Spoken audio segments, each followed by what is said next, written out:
L'histoire commence avec un pêcheur américain nommé Blake Williams, qui fait face à une rencontre inattendue avec un grand requin blanc particulièrement agressif. Blake était en mer avec 3 autres pêcheurs, Charlie, Andrew et Jack, dans le but de pêcher du thon. Les 4 hommes étaient à bord de leur bateau préparant leur première mise à l'eau. Andrew et Charlie se mirent en action les premiers, déposant leurs filets dans l'océan, tandis que Blake et Jack observaient attentivement. Quelques minutes après, Andrew et Charlie ressentirent un poids conséquent sur leur filet. Curieux, ils décidèrent de le remonter et furent satisfaits de constater qu'ils avaient capturé une quantité respectable de thon. Encouragés par cette première prise, Blake et Jack prirent le relais pour baisser un deuxième filet. Les hommes, confiants, changèrent ensuite de zone de pêche dans l'espoir d'améliorer leur prise. Une fois à l'endroit choisi, Blake et Jack abaissèrent leur filet à nouveau. Cependant, au moment de le déposer, Jack ressentit une sensation étrange, comme si une immense créature bougeait sous l'eau tout près de leur position. « Blake, j'ai l'impression qu'il y a quelque chose qui cloche dans cette partie de la mer », déclara Jack d'un ton inquiet. Blake, cependant, haussa les épaules avec un sourire moqueur. « Il n'y a rien d'anormal ici, Jack. Sauf si toi, tu fais une bêtise. Alors là, oui, il y aurait un problème », répondit Blake en riant. Après avoir laissé le filet dans l'eau, les 2 pêcheurs patientèrent quelques instants avant de vérifier si celui-ci était trop lourd à soulever. Blake prit l'initiative de s'en occuper seul pendant que Jack s'asseyait sur le pont du bateau. En tirant sur le filet immergé, Blake constata qu'il semblait particulièrement lourd. Intrigué mais déterminé, il décida de le remonter lui-même. C'est alors que, à sa grande stupeur, un grand requin blanc agressif bondit hors de l'eau, gueule béante tentant de mordre la main de Blake. Instinctivement, Blake lâcha immédiatement le filet et recula sous le choc de l'attaque. Jack, Andrew et Charlie, alertés par le bruit, accoururent pour s'assurer que Blake allait bien. Alors qu'ils étaient encore en train de lui parler, le requin surgit une nouvelle fois hors de l'eau, essayant cette fois de saisir la jambe de Blake. Par chance, Jack parvint à tirer son ami loin du bord du bateau juste à temps. Quelques secondes plus tard, un bruit sourd résonna sous la coque. Le requin, frustré, se heurtait violemment au bateau, furieux de ne pas avoir pu blesser Blake. Charlie, qui était aux commandes du bateau, se précipita vers la barre et démarra le moteur dans une tentative désespérée de s'éloigner du prédateur. Blake, Andrew et Jack s'accrochèrent fermement au bateau alors qu'ils prenaient de la vitesse. En regardant derrière eux, Blake aperçut que le requin continuait de les poursuivre, ce qui le poussa à ordonner à Charlie d'accélérer encore davantage. Après quelques minutes haletantes, le requin finit par disparaître sous les eaux, abandonnant la traque. Les 4 pêcheurs, encore sous le choc, se retrouvèrent marqués à jamais par cette expérience terrifiante, la plus effrayante de leur longue carrière de pêcheurs. La deuxième histoire met en scène un touriste nommé Calvin et son instructeur de plongée, Jonah, alors qu'ils vivent une expérience terrifiante face à un requin bulldog furieux. Calvin, un écologiste passionné et également un voyageur curieux, avait choisi de passer ses vacances dans les magnifiques îles Fidji. Son objectif principal était de filmer un nouveau documentaire sur les requins tout en explorant les eaux majestueuses et cristallines de cette région réputée. Pour cette aventure, Calvin fit appel à Jonah, un instructeur de plongée expérimenté, afin qu'il l'accompagne dans son expédition au lagon de Beka, l'un des sites de plongée les plus célèbres des Fidji. Ce jour-là, Calvin et Jonah montèrent à bord d'un bateau pour se préparer à leur plongée. Les 2 hommes s'équipèrent de combinaisons de plongée, de bouteilles d'oxygène et de tout le matériel nécessaire pour explorer les profondeurs marines. Calvin, déterminé à capturer des images impressionnantes pour son documentaire, avait fixé une caméra GoPro sur sa tête et tenait une autre caméra à la main, prêt à enregistrer chaque instant. Avant de plonger, Jonah avertit Calvin des dangers potentiels, en lui expliquant que certains requins pourraient devenir agressifs en fonction de la manière dont ils étaient approchés. Une fois dans le lagon de Beka, Calvin et Jonah furent immédiatement émerveillés par la beauté spectaculaire des lieux. Les eaux claires et bleues abritaient une multitude de formes de vie marine uniques, créant un décor digne des plus belles cartes postales. Enthousiasmés, les 2 hommes plongèrent sous l'eau et commencèrent leur exploration. Sous la surface, le spectacle était époustouflant. Calvin, sa caméra à la main, filmait la faune marine qui évoluait gracieusement autour de lui, tandis que Jonah l'accompagnait pour lui offrir assistance et conseils. Quelques instants plus tard, la caméra de Calvin capta furtivement un énorme requin qui nageait au loin. Jonah, l'ayant également aperçu, désigna la direction du requin tout en levant un pouce pour encourager Calvin à filmer cette créature majestueuse. Excité à l'idée de capturer des images incroyables, Calvin s'avança prudemment vers le requin tout en continuant d'enregistrer. Concentré sur ce qu'il voyait à travers sa caméra, il ne remarqua pas immédiatement que le requin, qui était en réalité un requin bulldog, avait changé de comportement et se dirigeait droit sur lui. Lorsqu'il détourna enfin son regard de sa caméra, Calvin se retrouva face à une situation effrayante. Le requin chargeait à grande vitesse dans sa direction. Prisonnier de la panique, Calvin tenta de réagir, mais le requin le percuta violemment et lui mordit la jambe, essayant de l'entraîner dans les eaux profondes. Malgré la douleur intense, Calvin parvint à retrouver son calme et se mit à riposter, frappant le museau du requin de toutes ses forces et essayant de viser ses branchies pour le faire lâcher prise.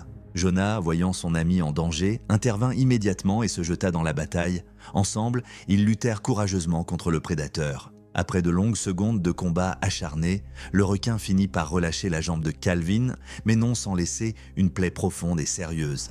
Jonah, sans perdre de temps, attrapa Calvin et le ramena rapidement sur leur bateau, conscient que la perte de sang pourrait attirer d'autres requins dans les environs. Transporté urgemment à l'hôpital, Calvin reçut plus de 200 points de suture pour refermer la blessure infligée par le requin. Cet incident marqua profondément Calvin et Jonah, les laissant avec un souvenir effroyable. L'histoire d'aujourd'hui nous transporte sur les plages chaleureuses et ensoleillées de New Smyrna Beach, en Floride. Une destination connue à la fois pour ses magnifiques paysages et pour la beauté captivante de ses eaux d'un bleu éclatant. Ces plages, parmi les plus impressionnantes de la région, attirent des visiteurs du monde entier, chacun venant y chercher quelque chose de différent, que ce soit pour se détendre au soleil, se baigner dans l'océan ou s'adonner à des sports nautiques comme le surf ou le jet ski. L'atmosphère est vibrante et joyeuse, avec des personnes de tous horizons, qu'elles soient sur leur planche, sur leur jet ski ou simplement en train de se promener le long du rivage. C'est un lieu de rencontre animé où l'on se sent libre et détendu, un véritable havre de paix pour les touristes et les locaux. Cependant, tout paradis a son revers et bien que la mer et ses plages semblent être un terrain de jeu idéal, elles cachent également un côté beaucoup plus menaçant. Sous la surface paisible de l'eau, des créatures redoutables rôdent, prêtes à surgir à tout moment. L'une des plus grandes menaces qui évolue dans ces eaux n'est autre que le requin, plus précisément le grand requin blanc. Ce prédateur de taille impressionnante, capable de peser plus d'1 tonne, est l'un des animaux les plus redoutés des océans. Son corps fuselé, semblable à une torpille, est parfaitement conçu pour la vitesse et l'efficacité, ce qui fait de lui un chasseur hors pair. Ces requins ont dominé les mers pendant des millions d'années, se nourrissant de tout ce qui leur passe sous la nageoire. Mais leurs proies favorites sont généralement les phoques et autres animaux marins. Cependant, lorsqu'ils sentent la présence d'humains, ces prédateurs ne sont pas toujours capables de résister à l'attrait de ce qu'ils perçoivent comme une proie facile. Ce qui rend la situation encore plus effrayante, c'est que ces attaques sont souvent imprévisibles, et une rencontre avec un grand requin blanc peut se révéler fatale pour les imprudents qui se trouvent trop près de l'eau. Un groupe d'amis composé de Jacqueline, Sarah, Tom et Brad avait décidé de vivre une aventure différente en louant un petit yacht pour partir à l'aventure en mer. Ils étaient partis dans l'espoir de passer quelques jours inoubliables loin de la plage, bercés par les vagues et le bruit apaisant de l'eau. L'idée de passer 2 nuits en mer, loin de la foule et des distractions habituelles, semblait être le moyen idéal pour se détendre et profiter de la beauté de l'océan. Jacqueline, bien que préoccupée par l'idée des requins, se laissa convaincre de se joindre à ses amis. Bien qu'elle ait exprimé ses inquiétudes, notamment au sujet des attaques de requins qui avaient eu lieu dans la région par le passé, ses amis ne prêtaient pas vraiment attention à ces avertissements. « Allez Jackie, il n'y a pas eu d'attaque de requins ici depuis des mois, détends-toi » lui assura Brad. « Il y a toujours un risque, vous savez » répondit-elle, mais après quelques taquineries, elle finit par accepter, espérant que ses peurs seraient vite oubliées une fois qu'elle serait en mer. Le début de leur escapade se passa à merveille. Ils passèrent une journée entière à naviguer, puis s'adonnèrent à une baignade joyeuse, se laissant aller à la liberté de l'océan. Jacqueline, bien que toujours un peu nerveuse, se sentit apaisée par la beauté de la mer et par l'enthousiasme de ses amis. Ils riaient, s'amusaient et se baignaient dans l'eau cristalline, complètement insouciants des dangers qui pouvaient se cacher sous la surface. Le soir venu, après avoir nagé toute la journée, ils remontèrent à bord du yacht pour dîner, partageant des restes de steak et savourant un moment de convivialité. Mais tandis qu'ils se régalaient et profitaient de la soirée, l'océan, lui, n'était jamais vraiment en paix. Les requins, notamment le grand requin blanc, sont connus pour leur capacité à détecter les vibrations les plus infimes dans l'eau. un peu comme un radar. Grâce à un organe spécial, la ligne latérale, ces créatures peuvent détecter des mouvements dans l'eau sur des kilomètres, ce qui leur permet de localiser d'éventuelles proies à grande distance.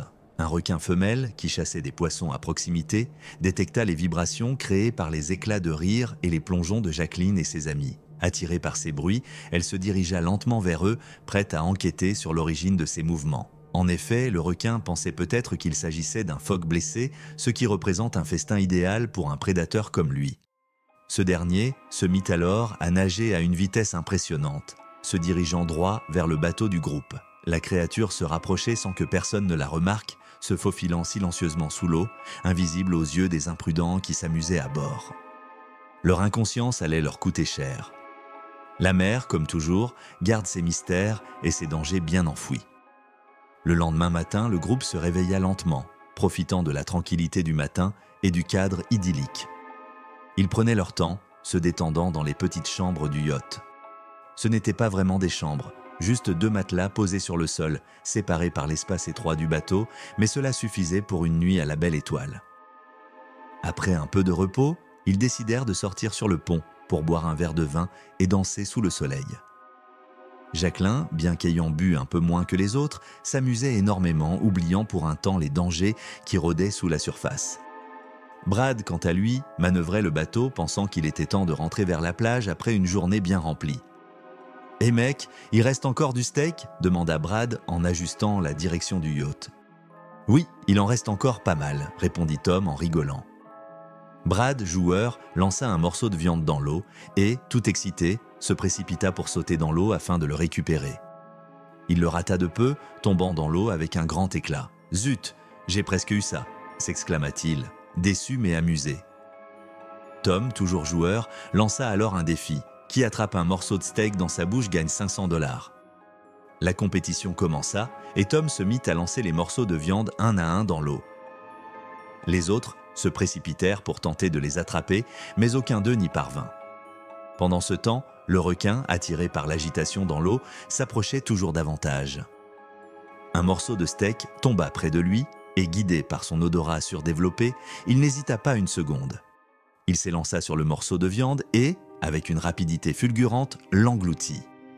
Jacqueline, tout excitée, attrapa elle aussi un morceau de steak et montra fièrement sa prise à tout le monde. « J'ai gagné !» cria-t-elle joyeusement en revenant vers le bateau. Tom lui remit sa récompense, mais dans un geste taquin, Jacqueline le poussa par-dessus bord.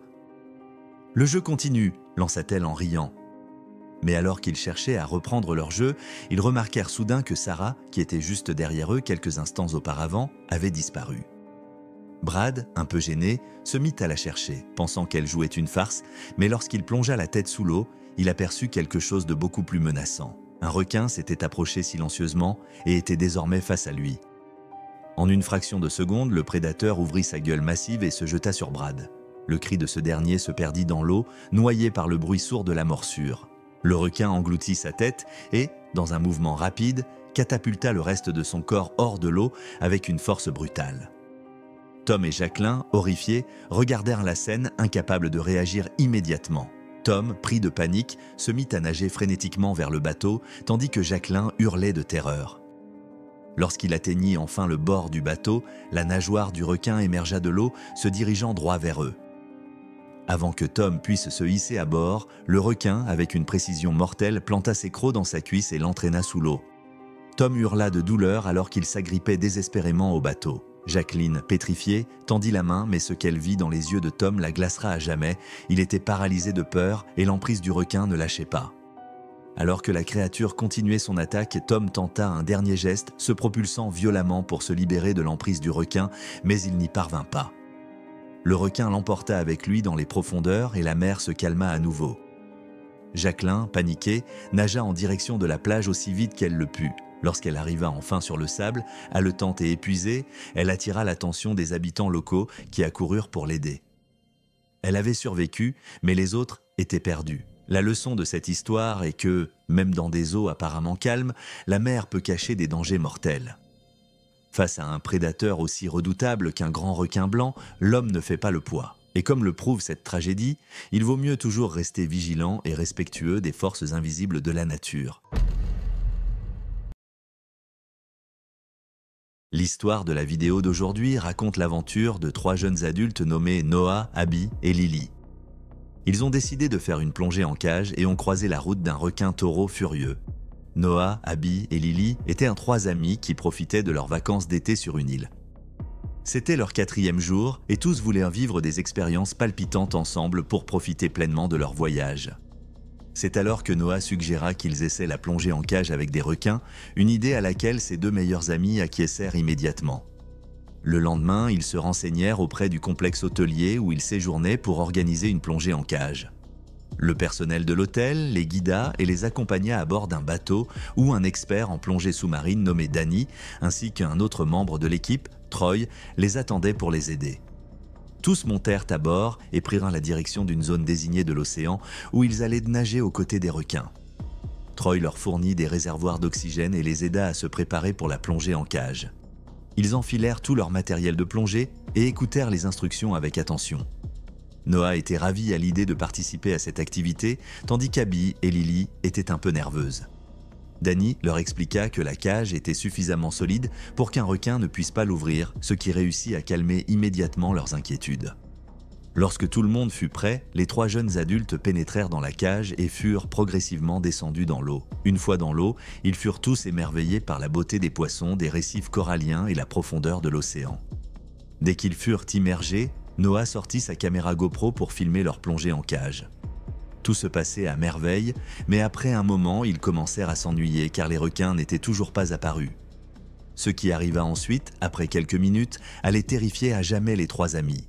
De manière aussi inattendue qu'effrayante, un requin-taureau furieux se précipita vers leur cage à grande vitesse, provoquant un violent tremblement de la structure. Noah perdit sa GoPro et s'apprêta à la récupérer à l'extérieur de la cage quand le requin-taureau se lança à nouveau et tenta de lui mordre la main. Par chance, Noah réussit à éviter l'attaque soudaine, mais il finit par se couper sérieusement la main, ce qui provoqua une importante perte de sang, attirant encore plus le requin.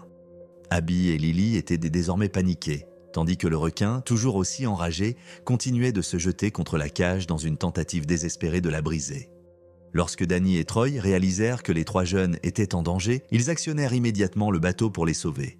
Abby et Lily pleuraient tandis que la cage était remontée et qu'ils découvraient que la main de Noah avait été gravement blessée. Elles se jurèrent alors de ne plus jamais refaire de plongée en cage.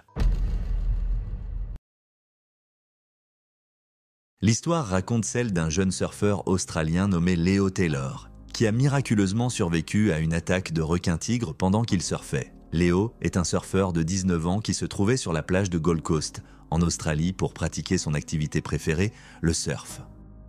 Depuis qu'il a commencé à surfer, il a adoré affronter aussi bien les vagues énormes que celles plus petites. Ce jour-là, les vagues y étaient particulièrement gigantesques et il décida donc de les affronter. Léo aurait pu continuer à surfer sur ces vagues colossales pendant encore 1 heure, mais il aperçut au loin des dauphins et fut immédiatement fasciné par leur présence. Intrigué, il décida de faire une pause et s'assit sur sa planche pour observer les dauphins pendant un moment. Étant un véritable amoureux des dauphins, il n'arrivait pas à détacher ses yeux de ces créatures qui nageaient librement dans l'eau. Les dauphins étaient maintenant un peu trop loin de Léo, et comme il souhaitait les observer de plus près, il prit la décision de nager plus loin vers le large pour les suivre. Lorsqu'il arriva près d'eux, il se remit sur sa planche et continua de les regarder, admirant leur danse gracieuse dans l'océan. Cependant, en les observant, Léo ressentit soudainement une étrange sensation dans l'eau, comme si quelque chose de gros se dirigeait vers lui depuis en dessous.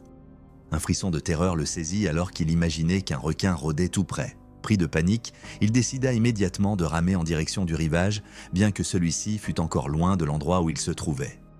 Alors qu'il pagayait nerveusement à travers l'eau, un requin-tigre surgit sous lui, se jetant sur sa planche et la brisant en 2 morceaux. Par chance, Léo parvint à éviter l'attaque, mais il aperçut que le requin se dirigeait maintenant droit vers lui.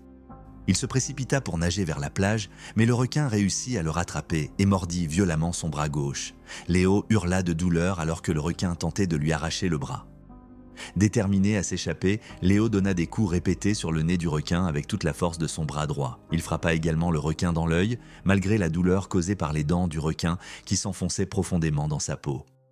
Alors que Léo toucha les branchies du requin, ce dernier relâcha immédiatement sa prise et s'éloigna, offrant à Léo l'opportunité de nager aussi vite qu'il le pouvait vers la rive. Dès qu'il arriva sur la plage, ses compagnons surfeurs furent stupéfaits en découvrant l'ampleur des blessures de son bras gauche, gravement endommagé par la morsure du requin. Ils l'emmenèrent immédiatement à l'hôpital le plus proche pour stériliser et traiter sa blessure.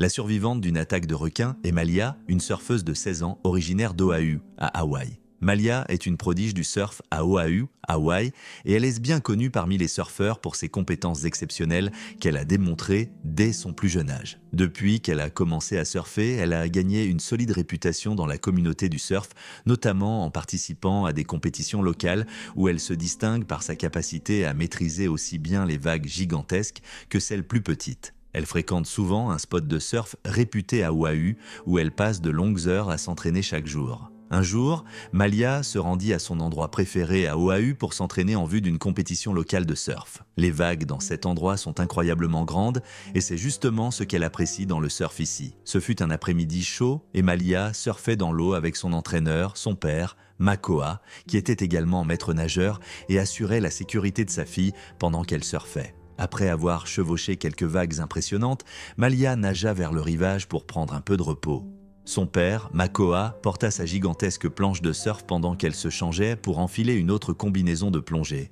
Quelques minutes plus tard, Makoa lui lança un avertissement. « Fais attention, Malia », en lui tendant sa planche avant qu'elle ne retourne dans l'eau. Malia pagaie quelques mètres loin du rivage jusqu'à ce qu'elle atteigne son spot de surf et commence à chevaucher la première vague. Cependant, Malia et Makoa étaient tous deux conscients de la menace récente des requins des Galapagos. Makoa avait appris à Malia comment repousser les requins en utilisant ses mains nues, il était donc convaincu que sa fille était loin d'être en danger. Pendant ce temps, Malia surfait joyeusement sur les grosses vagues qui venaient à elle. Elle jetait de temps en temps un coup d'œil à son père, qui se tenait sur la plage en train de l'encourager, et elle se sentait totalement en confiance. Puis, ce qui ne devait jamais arriver se produisit. Alors qu'elle surfait, un requin se jeta soudainement sur sa jambe gauche, la faisant tomber de sa planche. Malia fut surprise par l'attaque, suivie d'une morsure rapide mais douloureuse sur sa jambe droite. Les vagues étaient assez grosses et rapides pour dissimuler la créature qui l'attaquait, mais elle était certaine qu'il s'agissait d'un requin des Galapagos. Malia se retrouva submergée par les vagues alors que le requin continuait de sauter sur elle, profitant de la situation. Lorsqu'elle parvint enfin à saisir sa planche, elle l'utilisa pour se protéger du requin agressif et réussit à s'échapper en nageant à travers les vagues. Le sang coulait déjà de ses blessures causées par le requin, mais elle était déterminée à survivre.